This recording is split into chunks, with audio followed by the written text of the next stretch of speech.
Welcome to the Financial Advisory Podcast, hosted by yours truly, Anthony Ficara. What's up, everybody? Welcome back to another episode of the Financial Advisory Podcast. Today's episode, you guys are really going to appreciate the power of networking. And this is how I met this guy right here, my next guest, Keith Thums. And you guys are going to understand that just the off chance is really never an off chance. It's kind of putting yourself out there, putting yourself in the right room, surround yourself around the right people, and good things will happen. And that's exactly how I met Keith. So, Keith, welcome to the show. Thank you. So let's talk about that. Let's talk about how we met, and and we'll kind of branch off from there. But man, how people always see me posting on my Instagram about valet or I'm not going. Every Friday I go to Perry's, and I like going there. The food's good, the company's good, but ultimately the business that can come out of it, we all just work together. We all like to help each other out. It seems a very cool thing that Ken has going for him. Yeah, absolutely. I met you at Perry's. Like you just mentioned. And I'm one of my favorite things to say is that's not what it's about. Right. Perry's is not what it's about. Right. It's the people that we company. meet there. Yep. I don't know who I'm going to meet today. I don't know who I'm going to meet tomorrow. Yep.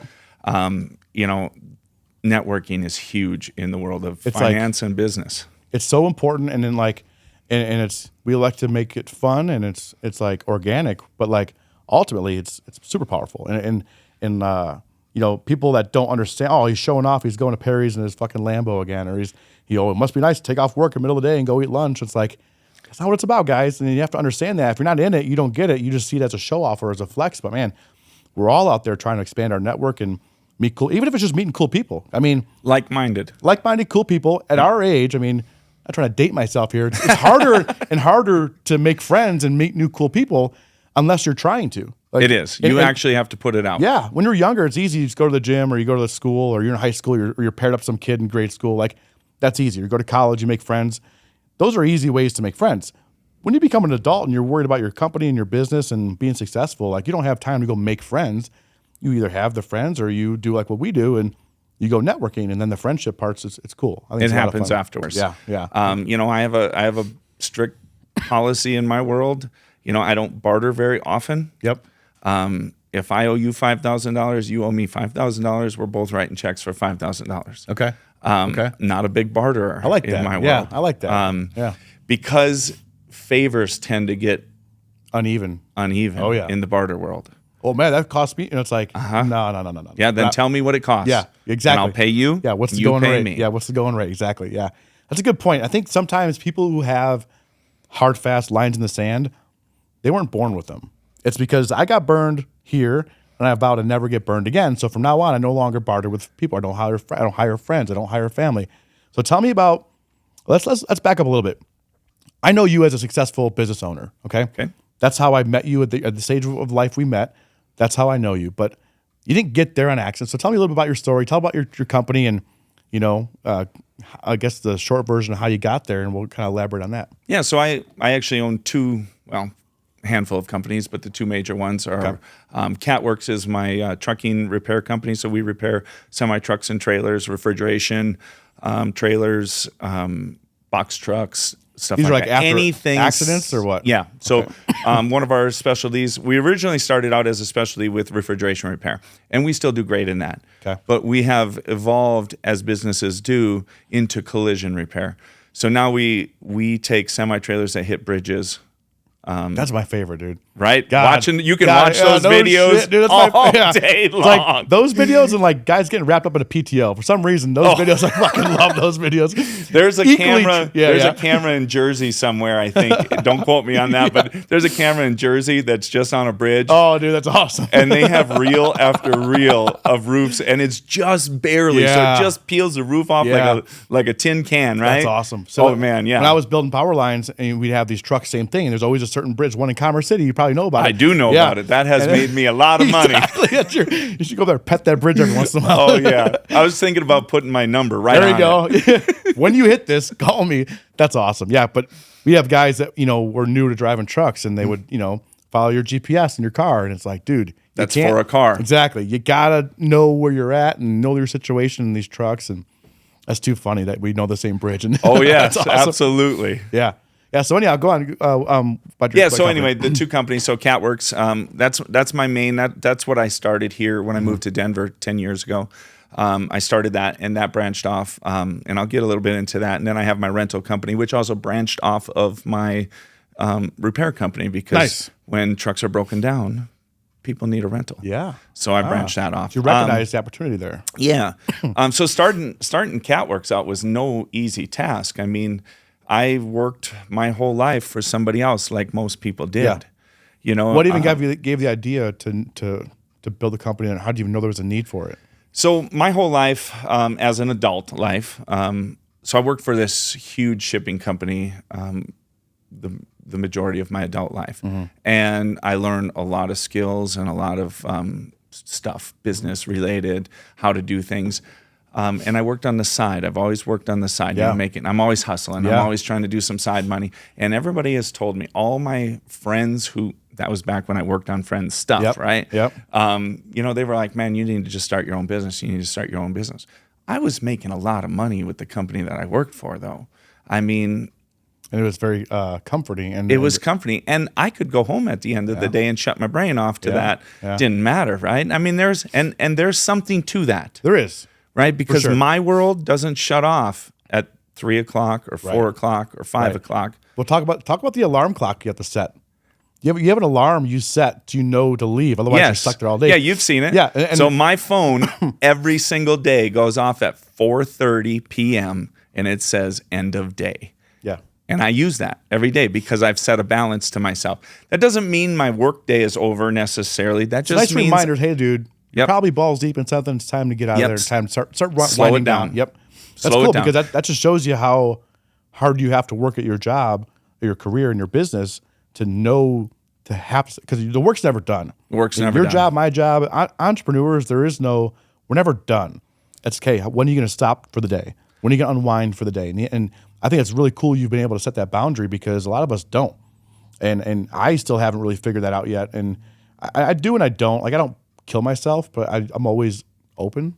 But like you, it's like, nope, fucking 4:30, we're gonna start. I'm done. That's awesome. I'm that's shutting so cool. down. That's so so then cool. I'm out of there by 5, generally speaking. Yeah. Because of this. Yes. Otherwise, I've been there 7, 8, 9 o'clock. Everybody's also, gone. that neighborhood's not a good spot to be in if it gets dark. So yeah, good old Commerce City, right? Middle of winter time, he starts getting dark at 4:30. Like I gotta go. The alarm clock lock to the 4:15. gates, set the alarms. We're out of here. Put the vest on, get to the car. Yeah, for sure. But That's the awesome. 4:30 alarm has been great. How long for me. did it take you to do that? How long have you had that on your phone? I've only been doing this for about a year. Okay. So yeah, I mean, 10 years of business. Was there a doctor visit in there that said, "Hey, man, slow her down. You're getting too stressed"? Well, everything's got its ups and downs, right? And one thing you can talk about business owners who are go-getters is the family side of business suffers. Yes. And I saw that in my life. Yeah. I saw the family side of my business, of my life, not my business. Right. Family side of my life suffering. And it was because I wasn't there. Yeah. I was spending all this time at work. Yeah. And sure, did they come with me? Sure, did my kids will clean up and they'll organize parts for me.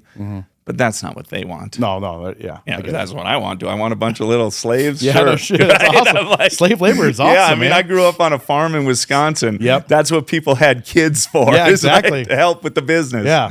Yeah, I don't have that, but right. I mean, right. Yeah, I've got some kids, and I just wasn't spending time with them. I wasn't getting home in time. I wasn't getting my projects done at home. Right. Things that I want to do. And so I don't know if I saw it somewhere. I honestly can't tell you that. Yeah. It just one day. Well, iPhones, right? Yeah. I don't know if you can do it on Android. Android, I don't have one, so I don't know what you can do on you there. don't, because you can't have an Android to be on the show. Right. So I don't know if you can set an alarm on your Android that says what the alarm is. I'm sure you can, yeah. But I've got an alarm for my daughter when she's got to go to school, so it goes off and it says my daughter's name and a school day. Yeah. And so that way I make sure she's doing what she's doing. Well, one day I was just like, well, why don't I make an alarm for myself to go home? Yeah. Because that's one of my problems. Getting up is not a problem. I actually don't have an alarm to wake up in the morning. Really? I wake up at 5:30 every morning on the dot, no matter where I am, what I'm doing. What I about- go to bed at 1 at night, Yeah. 1 in the morning, Right, 1 in the morning, Yeah. and still be up at 5:30 every morning. My body just gets up. I kind of got that. I think it comes with age, right? Because I mean, for the longest time, my previous career, I was up at 4:30, 5 o'clock, right? And it kind of gets bred into you. Mm-hmm. Now, without the alarm, my body let me go to about 6 max. That's about it. Yeah. I'll at least wake up. And then it's like, hey, if I got nothing going on, I can try to go back to sleep. We'll see. But my body at least wakes me up. Yeah, 6 o'clock. If I'm so like, of course, getting older, we got to get up and pee, right? So I can get up and pee at 3 in the morning and go right back to bed. Same. Yeah. Okay. Yeah. But I know there's a difference in my head when I get up to go pee. Yeah. Versus I'm up for the day. Yep. And I got this funny analogy. And you're going to think about this the next time you wake up. Yeah. Okay. So have you ever watched on the movies where they have this great big warehouse and somebody throws that knife switch and it goes clunk, Yep. and then the lights go tunk, tunk, tunk, Yep. tunk. That happens in my head every morning. But the other way, up. Right? Yeah, lights up. are on. Yeah, lights are on. We're not shutting lights off. Yeah, I like that. Yeah, and that's my morning every morning. And when I know when that happens in my head, Yeah. power's on, Yeah. lights are on, Yeah. just get out of bed. I think, for me, because every day I can either go back to sleep and do nothing, or I can get up and go to work. There's nobody holding me accountable except me. So to me, I had to find things to get excited for to go to work. So what I just started doing was, no matter what, I go to the gym in the morning. Mm-hmm. I used to work out after work, and as I changed careers, like I realized like the work's never done. I'm always getting busier at the end of the day. So I stack my shit in the beginning of the day. Mm-hmm. Whatever I want to do comes first. Gym time in the morning, that's my time, and I try to get there as early as I can. After that, it's okay, come to the office and I'll get into something, and it's like, okay, if nothing's materializing here, that's when I'll go to set up meetings, or I'll branch out. But I always force myself, get out of bed, go do something, force myself out, and because it's too easy to lay there. As an entrepreneur, sometimes it's like, if I just lay in bed all day, nothing's going to change. But for one day, then for 2 days, you just can't keep doing that, right? So it's like a weird beat thing. myself up. Right. There's no way. I mean, even I'm lucky. I have a very good immune system. I don't get sick very often. Mm-hmm. Knock on wood. Right. I mean, same here. I'm putting off a cough, but same. But in general, I don't get sick. But the days that I do feel crappy, and I'm like, you know what, Keith, you just worked the last 20 plus days without really taking a day off, right? So your body's telling you, all right, let's sit down. We'll just watch movies and all that. Oh my gosh! Halfway through, those are miserable days, aren't they? Yeah, halfway through the day, I'm like, this is ridiculous. This is bullshit. Yeah, I can't do this. Feel weird about yourself. I got to go do something. Or I'm on the internet searching, researching. When I was a kid, if I wanted to call off school, my mom was okay, fine, but there's no TV, there's no nothing. You're just gonna sit there and do nothing. You're gonna sleep. Yes, same. So you couldn't get excited about staying home anymore. You learn like, all right, staying home fucking sucks. Even when I was sick, I started going to school because I'm like, I'd rather go to school and forget about being sick. And that's how I am now. Like, I've never called in sick to work when I was actually sick. I just dealt with it, You go to work sick, you call in sick on a sunny day. Exactly. It's too blue out. I'm not coming in. Hopefully my employees aren't watching this. No shit, right? It's too blue. That's why I see it's too blue. I'm not coming in. Yeah, we had a few sunny Fridays this summer already now. Yep. Yeah, a few call-ins.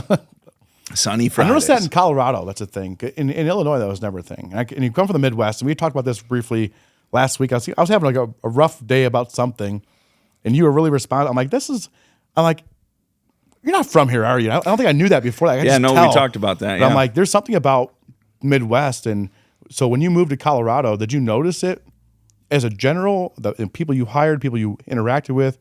I noticed it big time, but did you notice it when you came from the Midwest to Colorado? So I didn't come directly. Okay. I came via Alaska. Okay. So I lived in Alaska for 18 years. Okay. That's where I've got all my experience and knowledge from. Now, we can go way back. I mean, right? So I grew up on a farm. Mm-hmm. My stepdad was a farmer, a house builder, framer, all farmers are everything. Right? Yeah. They did everything. Same as my stepdad. My biological father was a truck driver, mechanic. I had, kids have it rough, right? Mm-hmm. And they think they have it really rough. Yeah. I've lived in a divorced house, separated household since I was 3 years old. Right. Luckily for me, I got 2 great step-parents out of it. It's pretty rare. It is. It's pretty rare. Mm-hmm.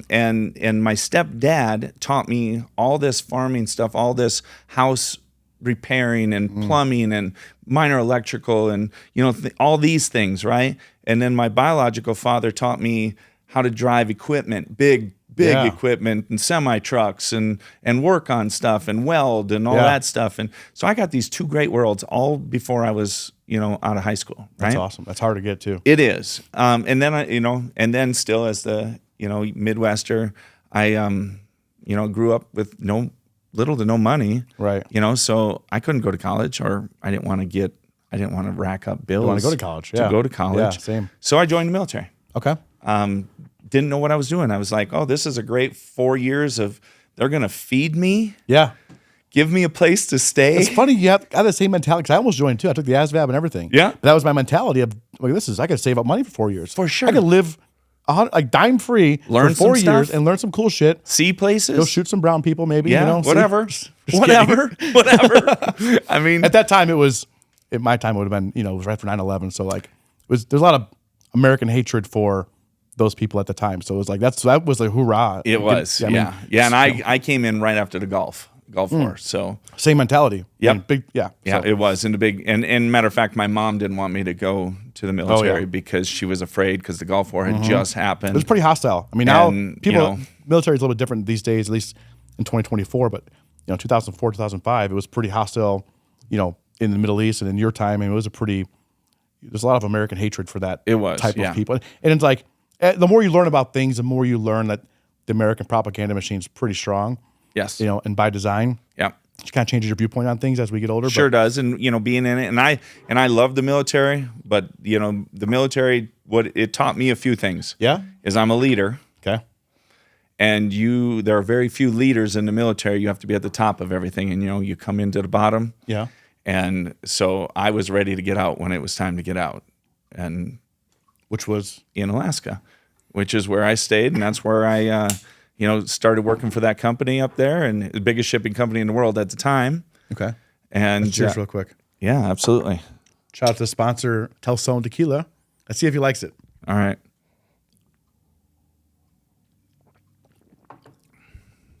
Oh, that's nice. Pretty good, right? That's real nice. Pretty smooth. Yeah, that's good. Wow. It's dangerous because it is that good. Yeah. So what branch of the military were you in? So I was Air Force. Okay. Yep. So back then, now it's a lot more drones, I feel like. So back then, what was your MOS? What did you do? What was your day-to-day? So I started out in the Special Forces. Okay. Did that for over a year. Pipeline. Never actually made it into the career field of Special Forces, because in the Air Force, it's the longest pipeline. It's over a year to become an Air Force Special Forces. So tell me about that. Tell me about the whole process. So you do your in-doc first. So you're in basic training, and they trick you with this thing. The military is full of They tricks. trick It's you? great. Let's Oh my hear it. gosh, yeah. So you get to go and you do this like pre-test, right? Push-ups, sit-ups, and I smoked that, right? I mean, I was an athlete in high school. Sure. Top wrestler, Yeah. Football, all this stuff. So I was in great shape. And so I smoked that. I go into basic training. I do their little test for Special Forces and smoke it. I mean, it was like easy. Yeah. Okay. Yeah. And they were like, well, here's your choice. You can either lose. So I signed up in the Air Force for a jet engine mechanic. Okay. Guaranteed jet engine mechanic. That's what I remember wanted the to Air work Force on being planes. good about the guaranteed Yes. spots. That was one thing Right. about Air Force. 'Cause I was looking at all of them, and Air Force, like, if you score high enough on the ASVAB or whatever you score, you can guarantee your spot. Yep. That's one thing I remember about that. Okay. Yeah. Okay. So I go into, basic training, all planning on being a jet engine mechanic or learning how, Hey guys, sorry to interrupt, but we got to talk about one of our sponsors. Want to give a shout out to a company that's been helping me out, Momentum Commercial Capital. They offer help with business funding from working capital, equipment financing, SBA loans, and investment real estate financing, with options from single family rentals up to large commercial properties. They also work with syndications to source funding. So if you're in a business or in real estate investing, or even just looking to get into them, check out Momentum Commercial Capital. Ask for Greg Funk and tell him I referred you. Once again, guys, if you are in need of any of these services, be sure to check them out at momentum-commercial-capital.com today. Yeah. being in the Air Force, being around planes, fighter jets, all that cool Fuck yeah. stuff, right? Yeah, Top Gun, right? Yeah. And so anyway, they come in sometime during basic training. Anybody want to try out for Special Forces? And of course I do. Why not? Yeah. Duh. And so I go take the test. Freaking, like I said, piece of cake. Right. And So they're like, do you want to do it? And I'm like, heck yeah, I want to do it. You know, only 1% gets through this, right? Of course they're telling And you I'm that. like, yeah, so that's me. That's me, yeah. All day long. Yep. And so Who's I coming do, in second? Right. Yeah. So I do. I join up. I go to the in-dock. I'm in the in-dock. We're doing all of our stuff. I'm killing it. I mean, there were 30 people that started in my class. Don't 100% quote me. Right around 30 people started in our class. Very quickly they drop out. It's only a 10-week original class. Really? To go through this in-dock course, but it is hard. I'm sure, yeah. They talk about drownings. Actually, I put on my Facebook just recently. They show the pool side of it, where they're ripping our masks off, where they're sinking us, where they're taking our snorkels out, all this stuff, and that's legit. And I've watched many of my friends in there sink to the bottom of the pool. Oof. They black out. Yep. We go down, pick them up. I don't know if it's the way it is now. But we literally would go down to the bottom of the pool, pick these guys up, pull them up on CPR because they're just passed out. They didn't suck water. Okay. They just blacked out, just got the tunnel in it. Got it. While they were underwater too long. So we pick them up, pull them up on the deck, let them sit for a second. They come back to, and guess what? We're back in the water. Yeah. And it's all a mind game. There's nothing they're making you do that you can't do, and your body's stronger. So one thing I learned in this is your body is way stronger than your head is. Oh, yeah. We can do way more. There's a thing I've read where someone's like, your brain is what limits your body from tearing it apart. Absolutely. Because you have so much torque and agree with that. So much ability to rip shit apart. Well, it's that mama syndrome, right? Where she can lift a car off when her kid is underneath it, right? Or retard strength if you're too dumb. Whatever. Too dumb to know. Too dumb to know to stop, Whatever. Yeah. Same thing. Or old man strength, right? Like we just know as we get older, maybe not even as strong as we were when you're younger, but we know as we get older we can do this, so we keep doing it. And it's a weird thing. Oh, old man strength's real. Yeah, it's a real thing, dude. Yeah, both of my dads kicked my ass when they needed to, right? Yeah. And my son's pretty jacked. Thought I was tough. Yeah, my son's pretty jacked now. He's 15, and I'm like, dude, no matter how big you get, like I'm always gonna have the old man strength advantage over you. And I'm pretty big and strong myself, but I got the old man strength on you, So it's a real thing, and I think I first learned that when I was a young apprentice, and some old timers talking about it, and I'm like, yeah, dude, it's a real thing. Like just watch some of these old timers around here pick shit up, then you go try and pick it up. I'm like, all right, and I would do that. And I was working out, and I'm like, holy fuck, dude, this is it's crazy. Yeah, it is. Yeah, so back to the military. I did the first 10 weeks. I made it right up till the end, and I got shin splints. 3rd degree shin splints, which is actual fractures. Yeah, I've had them before too. They suck. So they fucking suck. Put me in a walking cast. I was out for, I can't remember how long, 6 weeks, I assume, something like that, right? That's normal bone healing. Then they put me right back in. And I did the 10 weeks again, which is, these 10 weeks are the worst part of Air Force Special Training, Special Forces training. And so I did it again, the whole damn thing twice, right? And at the end of that, again, right up into the week 9, week 10, my legs gave out again, and so then they discharged me. But that was over almost a 9-month period between all the starts and stops. So I was in that for like 9 months of my military life. And then they do what they call reclass. So now my guarantee is gone, right? So because you chose another option. I chose another option. So now they put you in what they call reclass, which is suckers. Oh my gosh. So I'm in reclass, and I met a bunch of good guys there. Don't know any of them anymore, but met a bunch of good guys there. And my 2 options were telephone repairman, or ammunition. And I'm sorry, let me rephrase. Not my options. My 2 things that they may put me in. Voluntold? Voluntold. Yeah, there you go. yeah. Perfect. Yeah. And so those were the 2 things that they said I qualified for. So I did the pole climbing. Those 2 things they needed from you, not what you qualified for. Yeah. So you qualified for anything.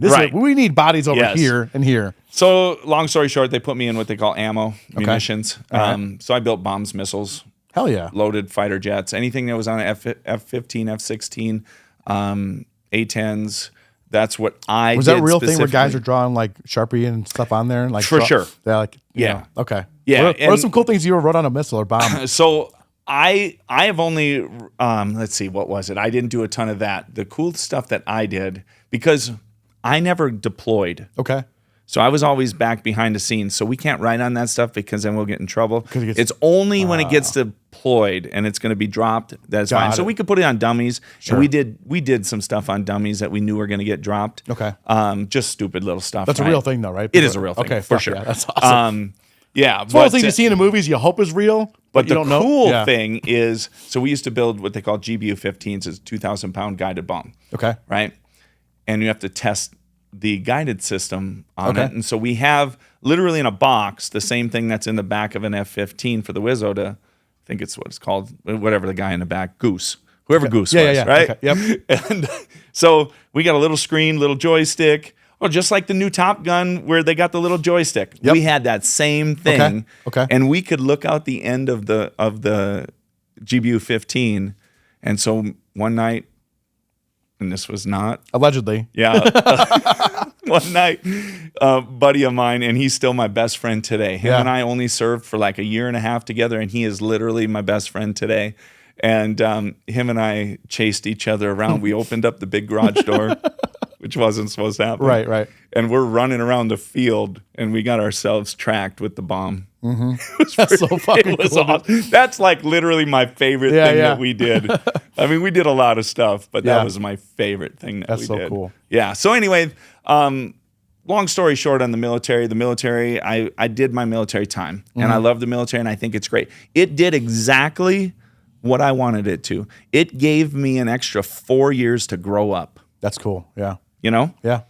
Because I was a dumb kid. A lot of kids use it for that. A lot of people go in there, boys. I mean, it's a great thing. Yeah. It is a great thing. I got the GI Bill, and I've got all those things. For lifelong, forever. Yeah. And now actually since COVID, oh my gosh, COVID. Mm-hmm.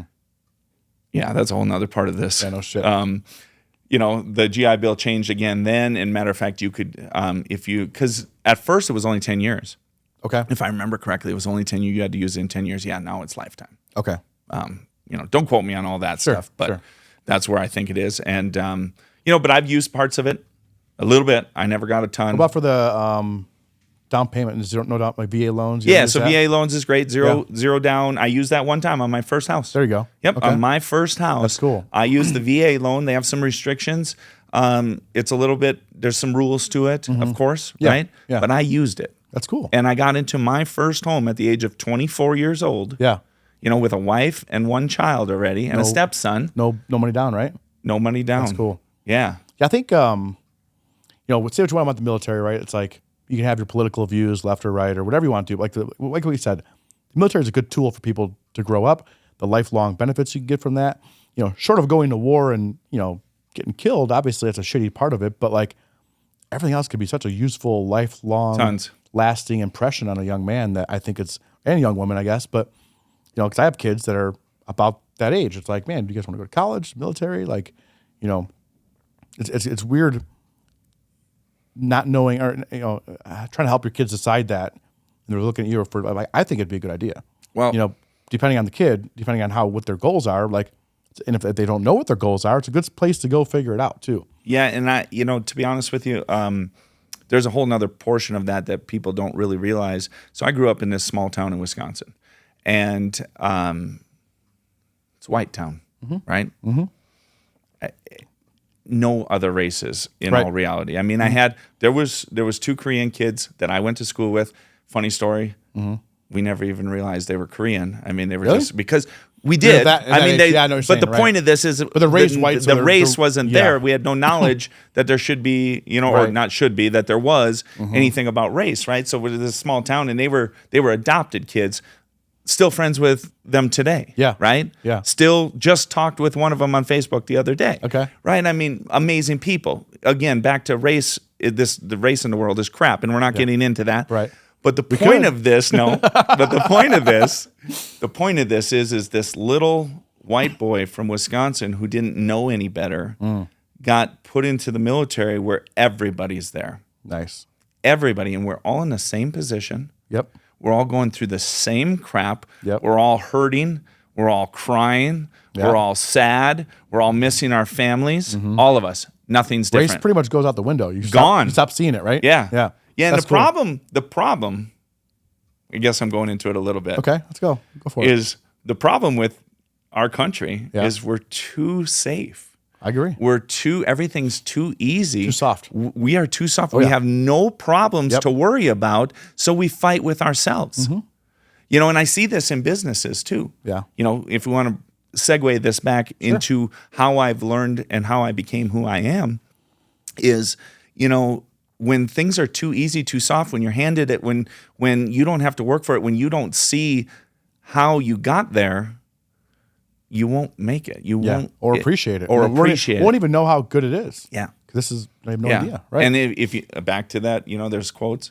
If you don't have sadness, you don't know what happiness is. Right. If you haven't had a heartbreak, you don't know what love is. The saying is like, you know, hard times create easy time, or hard men. Hard men create good times create soft men create bad times. I totally agree with that. Look at coming out of World War II was pretty fucking hard. Depression. Some hard men. Depression. Yep. Baby boomers. They made it pretty easy for everybody. You know? Gen X's, which, you know, that's where I roll in there. Yeah.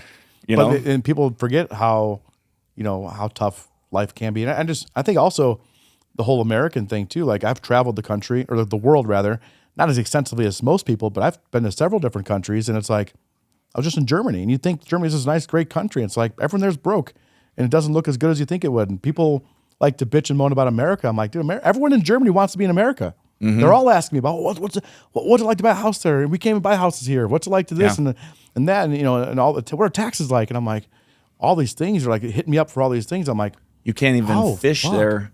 Dude, without, it's crazy. You have to have permission. Everybody owns the water over there. Yeah. So people own the water in Germany. Okay. Didn't know that. Yes. Okay. And so, like, not here in the United States, you don't own water. Right. You own the land around it, and you know, like rivers here in Colorado. As long as you don't touch the shore, you're not trespassing. Type stuff. You know, but here we can fish. Right, we can go out and do that stuff. We can do a lot there. of things. You have to, we can do you know, even hunting. It's all, you know, it's all. You've got to get these permits from the landowners, not from the government like we do. Right, where it's everybody can do it. Yeah, it's totally different. Again, America has its flaws. Oh, yes, we do. But generally speaking, still pretty I cannot good. think of another country in the world I want to live in. Still pretty good. But it's yeah. too easy for our young ones. We haven't had, you know, we have never, well, 9/11, we've been attacked. Yeah. Pearl Harbor, we were attacked. I mean, I've been on an island. You know, I was on one of the islands in Alaska that is the only, you know, Alaska is the only, please fact check me on this. I believe a 2 island is the only island that has ever been inhabited by another country. A 2 is the last island in the chain. No, it was Japan during the attack on Pearl Harbor. Okay. If you go to Dutch Harbor, Alaska, where The Deadliest Catch is filmed, if you go to Dutch Harbor, Alaska today, you can still see bomb holes from the bombings. Oh, shit. Today. The foxholes are still in the ground. You can still go in there. That's crazy. But it's awesome. But you've been there. I've been there. It's awesome. I'm supposed to, but allegedly. Yeah, allegedly. I mean, that's awesome. But that's the point is we haven't had anything. We're safe over here. You know, we haven't been attacked in whatever. And I don't wish that on us, right? It's kind of like your kids, right? You want your kids to have a good life, but like I know I got to where I am from the struggle I had as a kid. Yes. But I don't want my kids to have that. So how do I make sure my kids aren't shitheads? Because I don't give them shit. I know. Yeah. Yeah, my kids, they have to work for everything. Yeah. I mean, don't get me wrong. They're still overspoiled. They still get more. So they get more than you think. Yeah. Yes. I know what you're saying. I know the idea behind what you're saying. But they still have to work at it. And I will spend every damn dime before I die if they're shitheads as adults. Yep. Every damn dime. Yeah. Maybe some or debt. I'll give it away. Maybe some debt too. We never know. Borrow a bunch of money. Fucking. So yeah. So back to your life makes you who you are. Yeah. You know, the military was great for me. I needed that. I needed that extra 4 years structure, right? to grow up. Yeah. You know, to learn something, to see the world, to know that other people are just people. You know, because in my career field, I meet everybody. You know, in this trucking industry, there's every race sits behind a steering wheel, right? Yep. And I love truck drivers because every single one of them run into bridges or yellow posts. They all wreck shit. Yeah, they all wreck shit. I love it. So my business loves truck drivers, you know, and every race is there, and I have zero problem with anybody who comes into my shop and needs me to fix their stuff. Right. But if I had a problem, that would cause problems with my business. Of course. Yeah, you have Right? to learn Because, not to be, right. geez, I mean, why? Right. But anyway, so back to, the military was great. And then I don't know if it's by chance. I believe being a good person, having good energy, putting out good into the world, good comes back to you. Oh, yeah, for sure. I fully believe in that. I think some people, what's the term? People say that you can like wish something to happen. Like there's a thing on the internet right now where manifesting. Manifesting. Okay, There you go. yeah. Where people say that you can manifest stuff. I have some feelings about that. I do too. Yeah, I think that it doesn't. You can't do nothing. you can't. Right, you can't. Sit I there can't just sit in my twiddle chair. thumbs, I want $1 million fall in my Yes, lap. No, boom, no. But if you constantly think about it and then you start doing actions that you know will lead to results, Right, that's with good intent. and also with good intent, right? Which Yes. is how I'm been successful. I actually give a shit, and what I do is what I believe is the right thing all the time. Well, that's So, when I met you. Yeah. We talked right away. I learned what you did, what you do.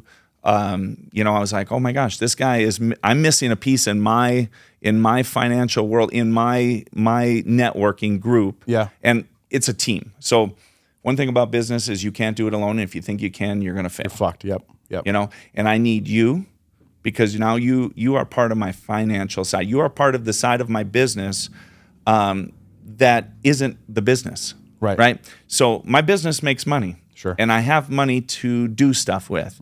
And a firm belief in being, and I don't want to use the word rich because rich has so many meanings, does. right? It does. But to make a lot of money or to make money more than what the average person makes, you got to be making money when you're sleeping. Yes. Your Yes. money has to make money for you. And so I brought you into my world after talking with you, Yeah. and getting to know you. I brought you into my world because I can see I was missing a part of that. Yeah. And you brought it to my attention. That's cool, man. Thank you for saying that because what I usually do, one of my favorite things to do is, everyone needs a version of life insurance, whether just term insurance or even as big as a plan like you, but like, it's like talking to somebody and figure out what they need. And they don't always know what they need. And usually they don't know what they need. So it's like someone like, I look at you as a successful person who has not everything figured out, right? But you've got things going on, things are going good for you, and you've got things figured out. It's like, oh, but you still have a hole in your plan. And I love that because everyone benefits from when I talk to them, right? But when someone's already kicking ass at something and they're missing a little bit they didn't know, and you plug that in, it's like, oh, now let's see where they go. Now let's see what they can do. It's so rewarding for me. And and God forbid I ever have to deliver a death check to some family. That's a terrible thing that may happen, but okay, what happens if that? I mean, it will happen in your world. It's going but to. I mean, The amount of policies I write, it's bound to happen. It's like those people are going to die anyway if they don't get that Absolutely. check. It's like, well, so yeah, delivering the check is sad, but if they died and I didn't deliver the check, they're still sad, they're still bad. So setting these plans up is fun for me because I always go into it like, hey, they're never going to die. Cool.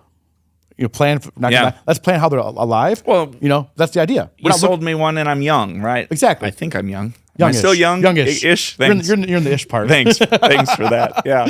But it's like we're gonna use this when we're alive, and off chance you pass away, cool, you're covered. Let's not think about Cool. that. Let's take off care. chance I pass away. You hear that? No, you're covered. You're covered. That's not worried about that. Let's do it when you're alive. So it's fun to teach people about this because it's very important. Well, and people think, oh, wait till I'm older. Wait till I'm older. I don't need this stuff. I got enough stuff to pass on. Let's plug it in when you're younger. I like about what you did with me is, you taught me that life insurance is not just for when you're dead. So Right. I'm using it as a tool today. Yeah. I have multiple term life insurance policies because, guys, KatWorks did not build itself. Right. The equity, I did not pull this out of thin air. Right. I mean, I bought my first house with the VA loan at 2000 when I was, I don't know what year it was, but I was 24.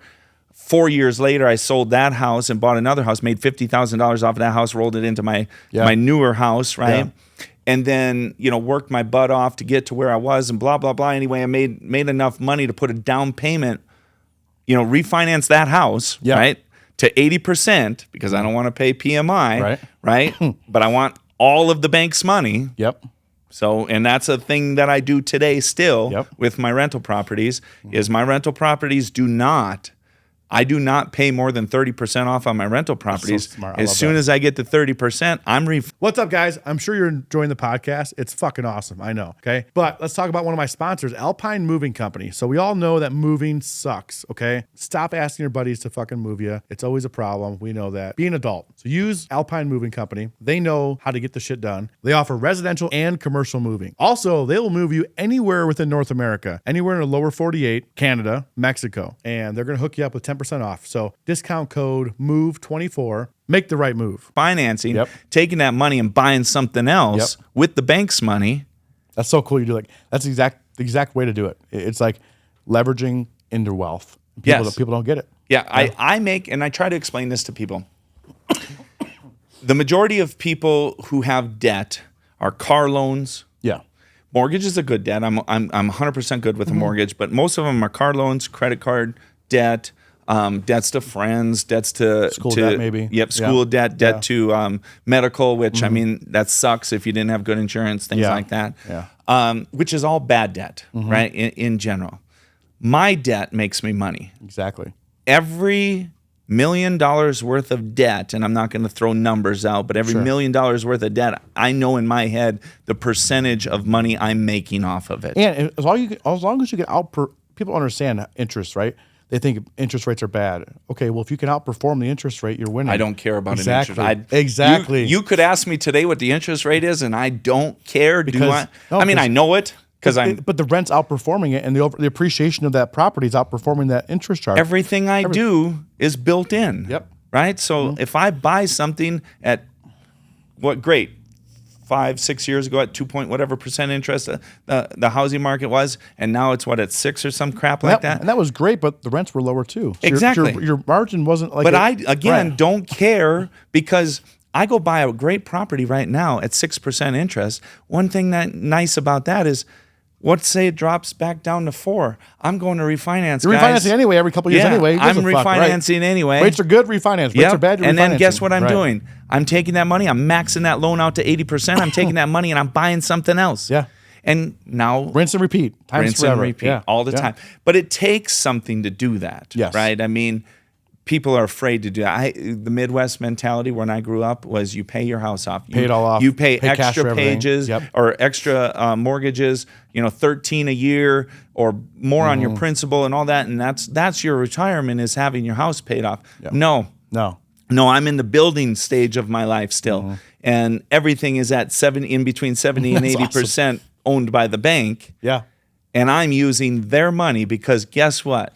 Loans are tax-free. Yes, they are. Yes. Yes, they are. So is life insurance. Same thing. So is life Same insurance. Fucking thing. Thank you very much. I love it. Yeah. So I mean, who taught you that? How'd you? Because that's not something you grow up with your parenting, right? You have to talk about your parents, and they taught you this.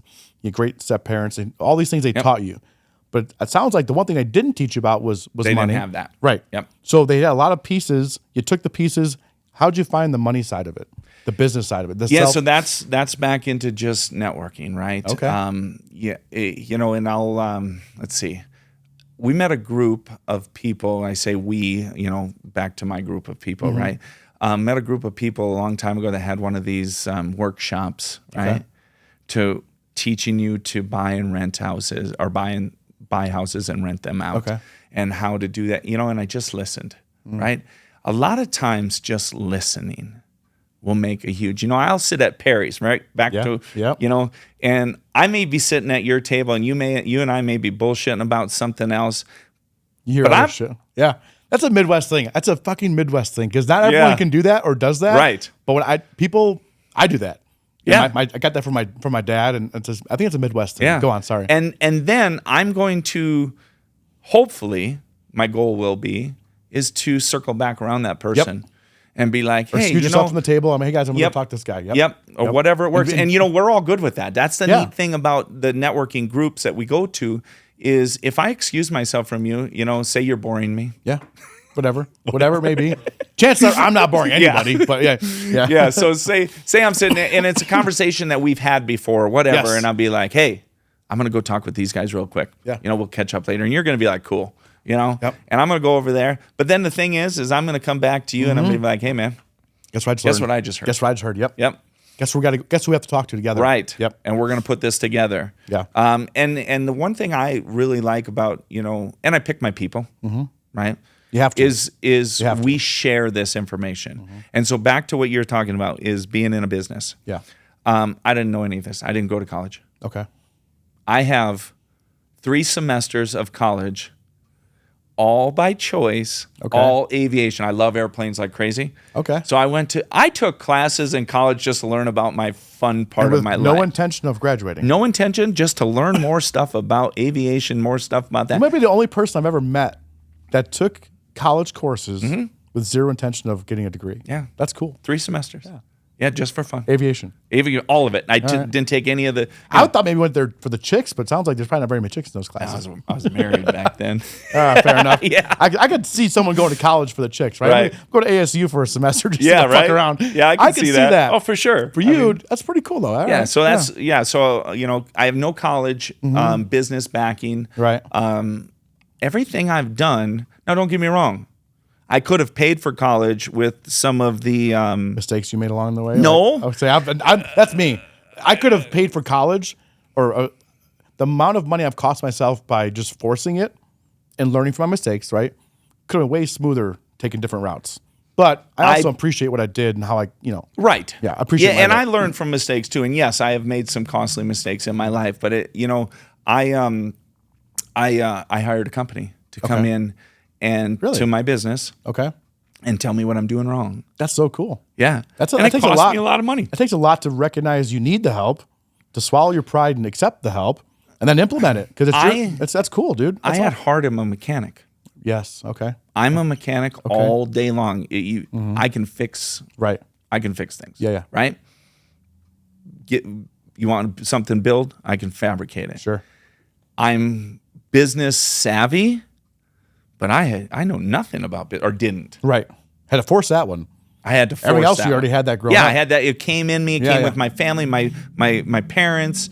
Instilled a lot of good stuff in me. Yeah. And then I learned quickly. I one of the things I tell my employees, I said, I put a lot of training into this company. I train you guys constantly, but I expect you to study at home too. I expect when you have a problem at work and you're having a hard time during that day trying to figure something out, I don't expect you to come back to work tomorrow with no more knowledge than you left the day before. When you are stuck on something, It's too easy with YouTube. It's too. It is. Easy. It's too easy. YouTube's the best. I'm sorry. There's YouTube. no excuses for not figuring shit out because Yeah. it's like, we all get stumped. I mean, but we all be resourceful. Yes. Like back when we went to school, they would tell us you have to memorize this. Yes. Learn this for the test. You're never going to have a calculator with you. Well, fucking gotcha, bitch. Got my Yeah, iPhone with bullshit, me. right? Yeah. So, Bullshit. but they don't teach you now. I haven't been to school in a long time, but teach people to be resourceful. Don't memorize shit. Yeah. Just know where to look. And it's like you have to know where to look because I it's all had- there. It's already fucking there. I had a tech teacher in high school that told me one time, and this stuck with me. Okay. And I know it's common knowledge, but it's not what you know, is if you know where to get the information. Yep. And so I push manuals on my guys at work all the time. We have manuals for almost every piece of equipment we work on. All the And they answers come right up there. to me They're right there. for questions all the look in the time. manual? And I I'm bet like, that you- did you look did in you the look manual? And so there'll be times these guys will come and ask me. I'll be walking by and they'll ask me a question. They already know what you're going to And tell they'll be like, never mind. But if you get stuck. If you did you YouTube it? Yes. But if you get stuck, I will help. Of course. Yeah. Right? Well, ultimately, you're there to help. Ultimately, I'm there to And help. ultimately, the quicker it gets done, the better it is for everybody. But me giving you the answer doesn't help. No. You don't know where to get it the next time because I don't expect you to remember every torque setting Right. on every single thing. But know where to look at it. But speaking of that, let me throw you a little. I told you at the beginning of this, I know. get off on these side tangents. I like this. One of the things I have learned in my career field, which is heavy equipment, but mechanics in general, right? Is mechanics allow themselves to, and I think this would branch off, and I haven't really thought about this part, but so maybe you can touch on it afterwards. I think it happens in life in general. Mechanics allow themselves to get stumped because something looks different than what they've done before. And what I mean by that is the world works off of rules and laws of physics, right? You know, if I turn a circle this way, it's going to continue turning that way, right? If I have a gear going this way, the next gear is going that way, stuff like that, right? And what I find with, especially my young mechanics, is, and I'm going to be a little bit sarcastic here, is if they worked on a green trailer and now I brought in a red trailer, It fucks they're them up. stumped. Yep. They're not wrong. I think it's human behavior. And one of the reasons why I feel, you know, and not to boast myself, but I mean, I got to where I am because I was a good mechanic.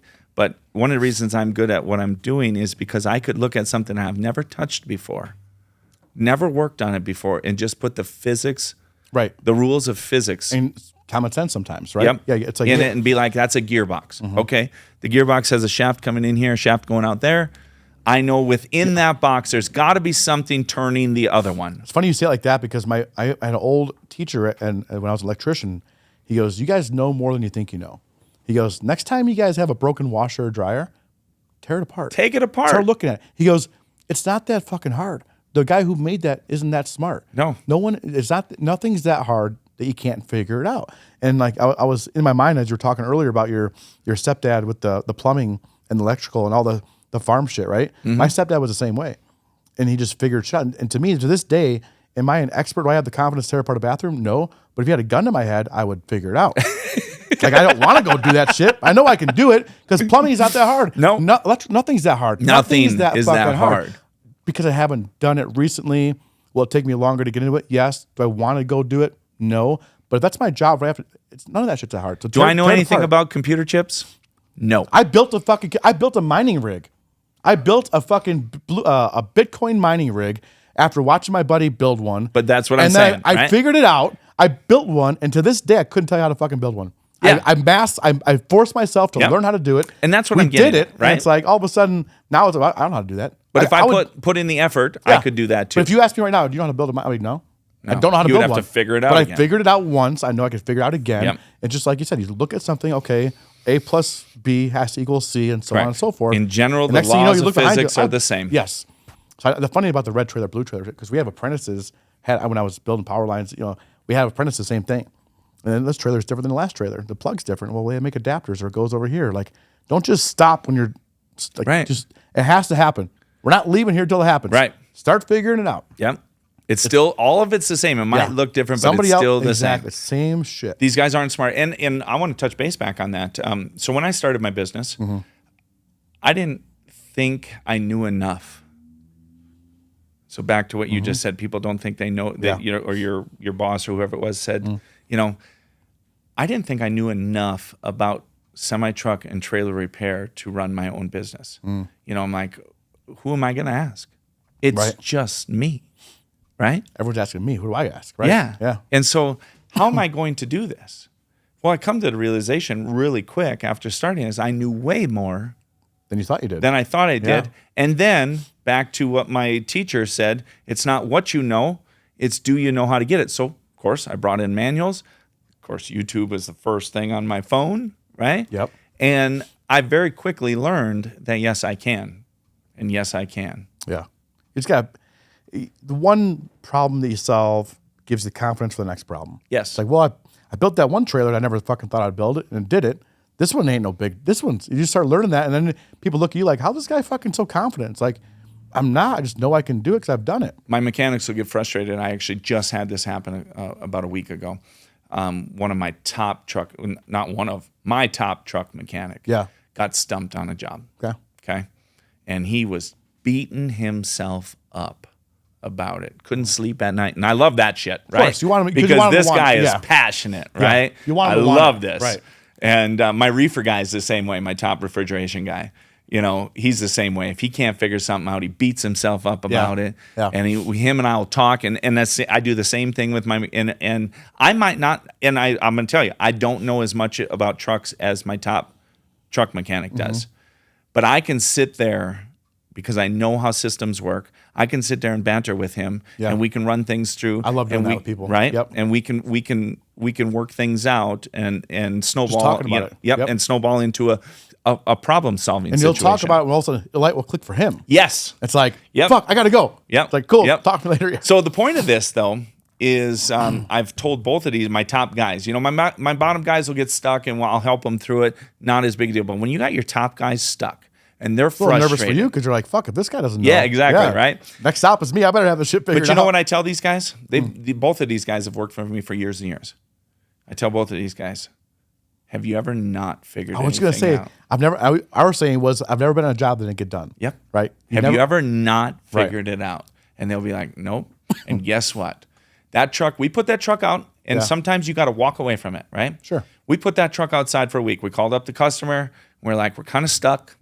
I'm very transparent with my customers. If I'm stuck, so is the next guy. Give me some time. Right. Yeah. We're stuck on this. We've spent a ton of time on it.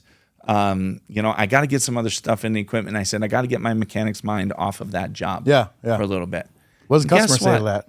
It's generally speaking, my customers, and I know my customers which ones can handle that. Sure. Because if it's an owner operator and it's his own truck and he's renting a truck from me, I got to be careful about that. Sounds like, right? Yeah, I'm just I trying got to milk this guy a little bit. Yeah, right, yeah. So I got to be very careful about that. But this situation wasn't like this. He had other stuff. Because if I heard that from a mechanic working on my Lamborghini, right? Yep. I want you to take that time off. Clear your head because I want this to be done right. Right. And I appreciate you telling me that. That's what, and for the majority of my customers, that's how that works. But he comes back on it a week after not working on it, or a week or some change, whatever it was. He comes back on it and he was like, I want to try this. And boom. It worked. I have a funny story. So I was 16. I used to love building car audio systems, right? I'd put the 12s in the back of the trunk. I'd build the amplifiers, and I was learning how to wire all these things, right? And I one of my cars, and I was, I'm 16 with the coolest. I have a stereo system worth more than the car. Right? What is that? 2 antennas whipping in the wind. So I remember building this system, and I'd already done 1 or 2 before. Okay. So I knew how to do it. And I'm getting all the way done, and I turn on the fucking ignition, and nothing works. And I'm racking my brain. Everything is done. I've done I'm tracing everything. I had to walk away from it. It was driving me fucking. I'm a 16-year-old kid, and I'm losing my goddamn mind, right? I might have been 17. I don't even know. I was not 18 yet. And I go to bed. And I'm laying in bed, and I'm like, I didn't put the fucking fuse in the fuse holder. Yep. Because you don't do that when in case cause an arc or whatever. Yeah. I just didn't put the fuse in. So I fucking 2:00 in the morning, go down in the shop, fucking plug it in, like, yes, it worked. But sometimes you just gotta separate your mind from what you're doing because you're so zoom out a little bit. I always tell my guys, zoom out. Just zoom out and look at it. You know more than you think you know. Absolutely. Give it a chance. Absolutely. Usually all that shit works out. Don't frustrate yourself. Right. Walk away from it. Which is hard to do. It is. For someone who cares about their job or whatever they're doing, it's hard to say that, okay, I'll walk away. It's like, I'm going to keep fucking thinking about it. Well, we have deadlines, right? And we have expectations in life and, so on and so forth. But if you're going to keep at something and be frustrated at and it doesn't help anybody. It doesn't help anybody. Right. You got to get. So I call the customer. I'm like, listen, I'm going to either put somebody else on it or I'm going to let him have a moment to work on something else to clear his mind. Because so many times for myself personally, I'll be working on something and off in my head without my knowledge, right? My head's doing stuff against my own will. Against my own will. Yeah. I'm out there and then all of a sudden it'll pop into my head, oh my gosh, just like that. I'm doing something completely opposite. Yeah, stop and go back there and finally fix that problem. Yeah. Yep. And it's like, that makes sense now. Yeah. Yeah. Okay. I got this. Yeah. So it happens a lot. I want to touch on the Midwest versus Colorado. I know you. Oh yes. So we went around, but yes. That's okay. Right. Yeah. But you end up going. Obviously, you took a little. There's a lot of Midwest people in Alaska. Really? So yes, because in the pipeline days, the 70s, it was so damn cold up there. Yeah. They recruited out of the Midwest because they needed people who were hardworking and can handle the cold. That's us. So there's a lot of Midwest people up there. So yes, okay. So back to your question. When you finally made it to Colorado, culture-wise, now I appreciate Colorado. I do not want it to be Chicago or the middle. I don't want it to be there. But there's things I miss about it. Like when you call someone, they call you back. Or if you say they're going to do something, they do it. Yep. Or they tell you it's going to be at this time and you're there on that time. There's a lot of little things that are just like. Or communication. Right? Today I was with the traffic and stuff. I was running 5 minutes late. That's me all the time. I let you know. Half an hour before I was here that I was running 5 minutes late. Yes. And that's such a. And I again, so when you got here and you notice it was different. How, did you adapt to that? Were you just cool with it? How'd you adapt to that? Yeah, that's actually a great question that I haven't thought about. I called it the Colorado curve. When I was, sorry, I don't mean to cut you off. Like when I was working with my apprentices and the line work and stuff, I was like, the apprentices here were such a lower tier. I call it the curve. I said, well, grading on the Colorado curve, you're okay. But where I'm come from, you wouldn't fucking make it. Yeah. So like on the curve, sometimes things are good here. Then would this guy do well at his job where I'm from? And usually it's no. And no, the answer is no. Yeah. So I've got a friend of mine who, from my hometown, who went to high school with him. He's a truck driver. And so he hauls heavy equipment. And so sometimes he'll make a run to Denver. Okay. Right. But it's kind of hard to get loads out of Denver. So he'll sit here for a couple of days. Okay. I put him on my payroll. Okay. I hire him on as an employee. Yeah. Get to work. He's one of the best workers. I can give him any job. That's so cool. From the Midwest and just go at it. I don't have to help him. Yeah. You know, he figures it out. Right. Oh my gosh. Yeah. The mentality is I didn't know different. if I was getting older, if it was an age and generational thing or a regional thing. I think it's both, but certainly a regional thing. It's certainly, there's nothing. There's I no totally way agree with this. But as you get older, like, okay, maybe it's just the kids these days. It's part of the kids these days, but it's a regional thing for sure. So I've got some stuff that, of course, I think about on that stuff. Baby boomers, and I'm a generational person, so I talk about generations all the time. Baby boomers, the X's, Z's, millennials, or millennials, Z's. Baby boomers were good at stuff.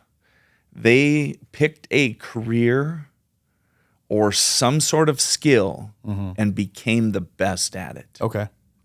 In my opinion, right? And these were adults in what, 70s, 80s? Boomers? So boomers are, so what?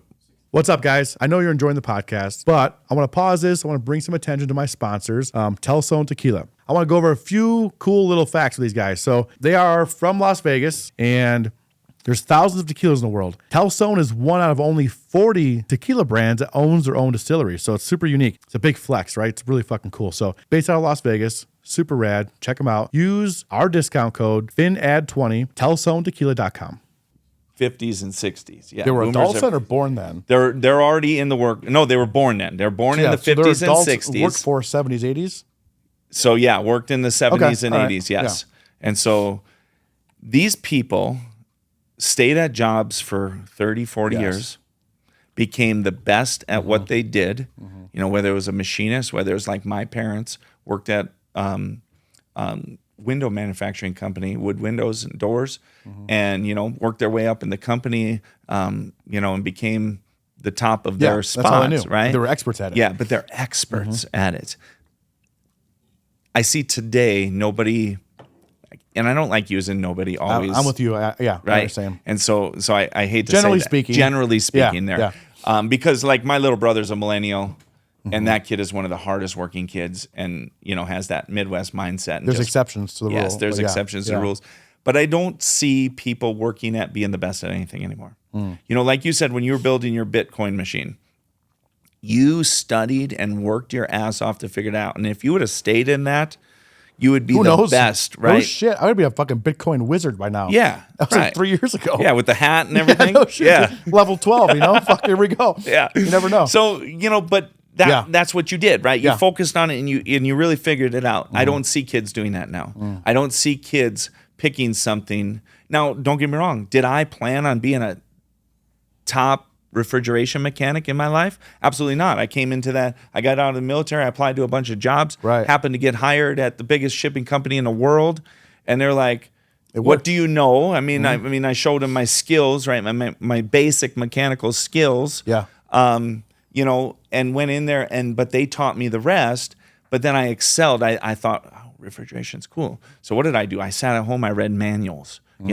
There wasn't internet back then. I didn't even have a cell phone, right? He's not that old, people. Right. He's not that old, but we kind of did come online around that time. Yeah, we came online, right? I mean, in high school, I went on the internet for the first time in high school, right? That's awesome. I did too. Yeah. I think we had the we dial-up. called one of the kids in our class's mom, the teacher, the computer teacher. I remember this. She was like, I'm going to show you how we go online. And, it was dial up. But you could hear people. You could use the computer. As a phone? As a phone. Okay. But we couldn't talk back. And the teacher's like, Anybody here whose mom, because this is back in the day when stay-at-home moms, it's like anybody have a mom that's home all day that will answer the phone and be pleasant. Not my mom. If nobody answers back, right? Like that's a good point. Yeah. Yes. And so, so we dialed it up, and that was the first time I heard that noise. Yes. And a connection. He doesn't even know that noise. He doesn't even know what noise we're talking about. No, he doesn't. Sorry. Kinda. The little AOL, and all that stuff. Yeah. That's a ringtone these days. We heard the original fucking noise. Yeah. So anyway, I mean, just back to my point though is, it's sad because I don't see people really learning a trait just to be the best at it anymore. They bounce around between jobs. They don't stay. My stepson is a good example of that. I mean, the kid would work for somebody for a year or two, and then he wonders why he's not much above minimum wage ever. He doesn't have any really, skills. It took him forever, to get to where he had some skills because he kept bouncing around in between different career fields. And I'm like, man, you got to stay somewhere long enough to work up the ladder to be good and enough be good to be at worth something. the money they're going to pay you, right? And so that's some of the stuff I see today, in the workforce. And back to, your question on Colorado versus the Midwest. No, it's not the same. Okay. And there's no even curve. I'm sorry. I try to be like pleasant about it, but when I talk to somebody else who gets it, we're like, oh no, we're being too nice. It's not. Yeah. It's. I mean, if I could truck a load of Midwesterners down here and put them in my shop, God, we'd be rich. My gosh. God, we should bring back slavery, just from the Midwest. Just rope them into trucks, Midwest slaves, like Gladiator, just a bunch of guys fucking cage them right? up. Yeah, right. Exactly. I'm with you on that. Yeah. Yeah. And the food. The labor force is one thing, but the food. I'm from Chicago, so a little bit different. Yeah, it's different. Better, way better there. But I don't know about that. But go ahead. You guys got good cheese curds, and you got beer. But I got beer. And Friday night fish fries. Okay, we had that though too. Not as good. We had. Well, I lived out. But in I the like sticks, your pizza in the sticks. So we were like your pizza down there. Even, and I know they're from Philly, but your Philly cheesesteaks. They're better than Philly ones. I've been to Philly to get a Philly one. I'm like, I've had this in Chicago, but better. Right. It's weird. Yeah. So anyway, I miss things about excuse me, about Chicagoland, about the Midwest. I miss things about it. Yeah. But I'm super aware to be like, I don't want to be the guy who wants here to be like there, because why would I move then? Right. Like so many people, they'll move somewhere and say, I wish it was like this. I wish we had that. It's like, well then fucking go back where you came from.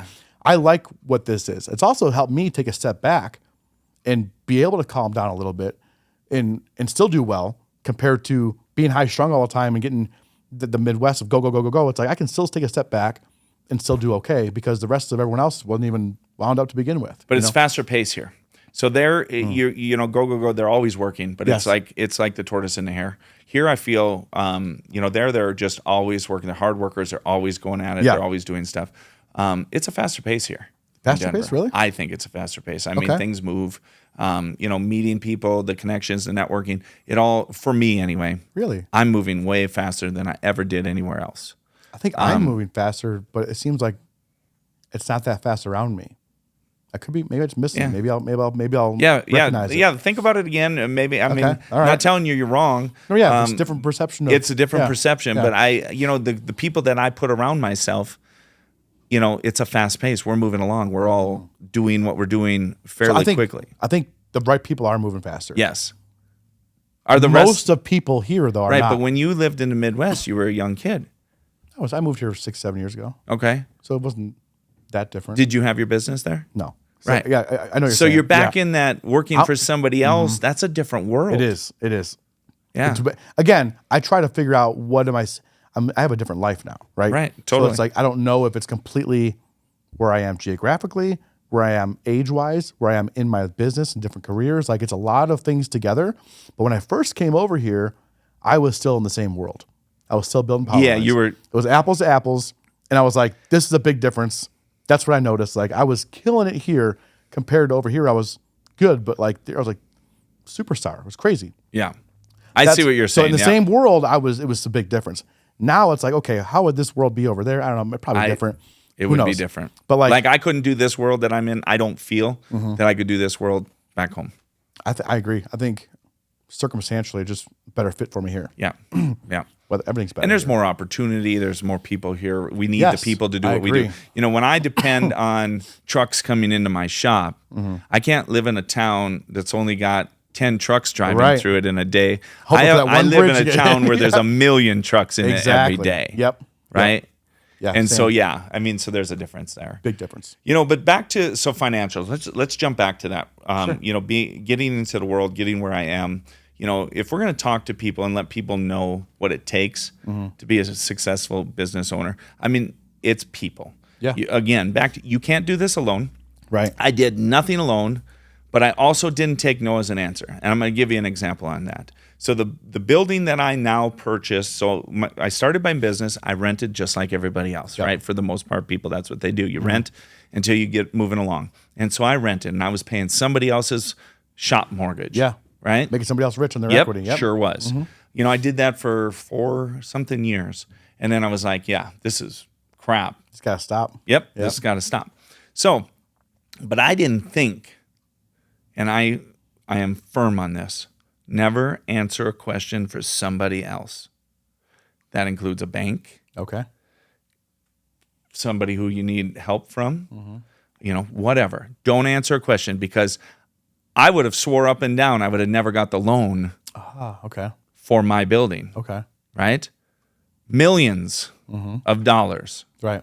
right? Which I've never had that word in my head in my life. Right. Right. Right? I was making good money, but millions were not in my my world when I first purchased my building. And I went to the bank, and the first bank laughed at me. And they were like, no. You know, I went to another one. And they were like, eh. You know, and every time I went to the bank, I learned something. Yes. I learned what they wanted, Yep. what they were looking for. I went to the third bank. And they were like, well, let's look at this. Let's run this up, you know. And so I'm getting somewhere. I'm getting some traction, right? Still got to know. Okay. Fourth bank comes around. I've learned from all these 3 other banks telling me no, Right. what they're looking for. And then I'm scratching in my head, well, what do I have? What can I offer for collateral? All this stuff. Learned about life insurance. Term life insurance policies can be used as collateral. Yep. All you have to do is put their name on it. Pfft, I only have to pay a couple $100 a month for that. Yeah. Yep. I'm like, I'm in. Yep. You know? So I did all this, right? I got this loan for millions of dollars. I didn't have millions of dollars. Right. You did now. Right. You have Yeah. millions of debt now. You know, I didn't have millions of dollars, but I didn't take no for an answer. I didn't answer anybody's questions for them. I let the banks answer. I learned as I went along. Yeah. You know, I figured out what I needed. I, you know, talked to people and learned that I could use term as a collateral. So now I have a couple of term life insurance policies on a couple of different commercial properties, right? Right. But I didn't take no. There's always a way to figure. It's always like, it's never no. It's never no. Never. It's always okay. What's like? It's not. I can't afford it. What do I have to do to afford it? Yeah, and then there's It's like, time. It's like yeah, right? man. It's like if the bank says no. It's not no forever. It's no. It's no for but. right now. It's no for right now, or it's no. It's no but. Okay, well, I'll take care of the but part. Yep. Yeah. And Yeah. And usually- so it's not easy. Dude, you know, 'cause and if it was easy, everybody would do it. Fucking be a And business. don't get me wrong, we need people to work for us. That's the other thing too. What we do is not for everybody. Yeah. But the people it's for, I like to help and give them Absolutely. ideas. But like, we said earlier, there's a value to going home at 5 o'clock, shutting it off, and enjoying your simple life. There's a value there, and could argue it might be a more peaceful life, and who knows, right? Some people might be happier doing that. Absolutely. It's just not for me. It's not for me. Right. Yep. Yeah.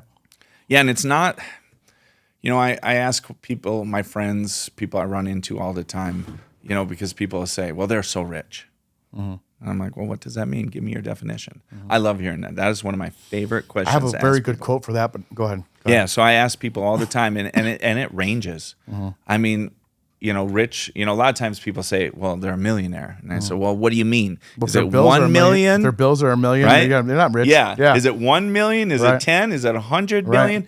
Do they have debt? Right. You know, are they just because they make $1 million a year? Are they paying $1 million a year? Because then they make nothing. Right. They're just a guy working at McDonald's. Yes. Same fucking thing. You know, so I always like to hear what people think. You know, that is, and it is all over the board. What I heard, what I love, so it gave me, the quote I heard made me more ambitious, right? Okay. Here's the quote: "Is rich people have money, wealthy people have time. That's a good one. And I'm like, ooh. That falls into my clock, doesn't it? I'm like, yeah. I need it. So it's like when you have time to do whatever you want, that's wealth. Yep. I do agree. And it's like, that is so powerful. Because, yeah, rich people can be, if it was working 12 hours a day, 14 hours a day, 16 hours a day all the time, you can be rich all you want. And I was rich. As a lineman, I was rich. Yeah. But you put every hour in to be that. Yes. Everything. That's my identity. Same with me when I worked now up in Alaska. It's like, I'm kind of in the middle. I don't have all the time I need. I don't have all the money I need yet, but I'm inching closer to wealthy. It's like, that's the difference. And I think when I heard that, I was like, what's your goal? Stopped in the middle of what I was doing, and I heard that. I was like, oh, that's fucking perfect. What's your goal? I mean, that's the thing, right? So yeah, I don't know. Okay, I know where I'm at. I have thoughts, right? I have thoughts of my goals, but what is my real goal? My goal, in my opinion, and I think a lot of us, and you get greed, money starts bringing in greed, and that's a different person in the world. Yeah. Because how much money do you need? But greed can be good for certain things. Sure. If you can use the greed to be ambitious to drive forward. Sure. Absolutely with you on that. Because otherwise if you're not greedy, I have enough to just shut it off. That can be bad for you too. Yep. Okay, I got maybe $100,000, maybe $1 million, whatever it was. Shut it off. That's not always great either. That wanting more, there's a healthy version of that though too. It's a line in the sand that's like, okay. Yeah, but you got to, that's that, line in the sand. I agree with that. So let's hear your goal. I'll say my goal, and then we'll wrap this up. Okay. So I mean, my goal is the wealth, is what you're talking about, is to have the time, is to have what I have built to be self-sustaining, to where I have the time to do what I want. But back to what we talked about way at the beginning, is my people. Yeah. I'm not a huge company.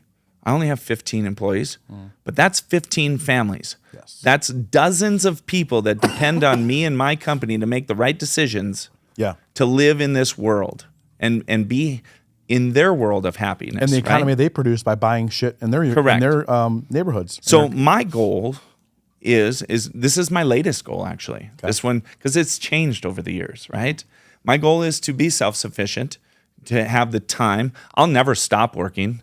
It's who I am. Right. And I'll always be doing something because a lot of us are like that. I can't stop. Right. But I want to do more things that involve time, because I tell people. Traveling, right? Of course. Okay. I tell people right now, the greatest gift I can ever give anybody is my time. True. Yeah. And that is true. Oh, yeah. We use excuses. We're busy all the time. But sometimes you're busy, or sometimes you're just protective of your free time. Right. Yeah. And so, either I'm making money or it's my free time. Both of those cost a lot. Those are a lot those more are valuable. Very precious to me. Those are 1 and 2, not. And so when I'm handing out my time, and I don't want my friends to think of that. I don't want them. But when somebody asks, what's the most valuable thing to me is. Yeah, you don't want to act like you're better than anybody by saying that, but at the same time, being protective of free time is. People need to be more. People should be more comfortable of being protective of their free time. Yeah, it's like, hey, are you free on Friday?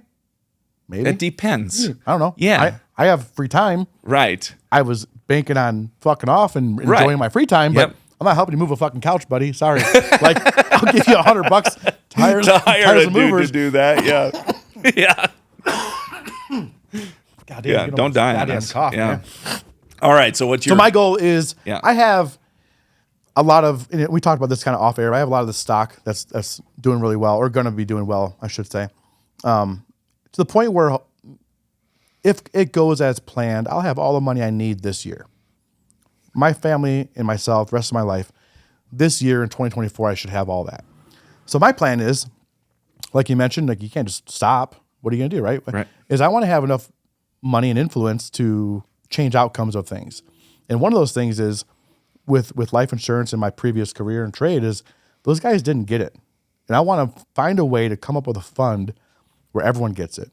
And life insurance should be accessible to everybody, and at least enough information. Maybe it's a campaign, or it's an advertisement, or it's me showing up places that I can talk about it more and using my money and influence to make sure they get it. Because the GoFundMe pages that run rampant through my previous community is disgusting. So that's one of my things I want to do is no more GoFundMe pages. Everyone gets a version of this, and anybody who passes away is forever taken care of.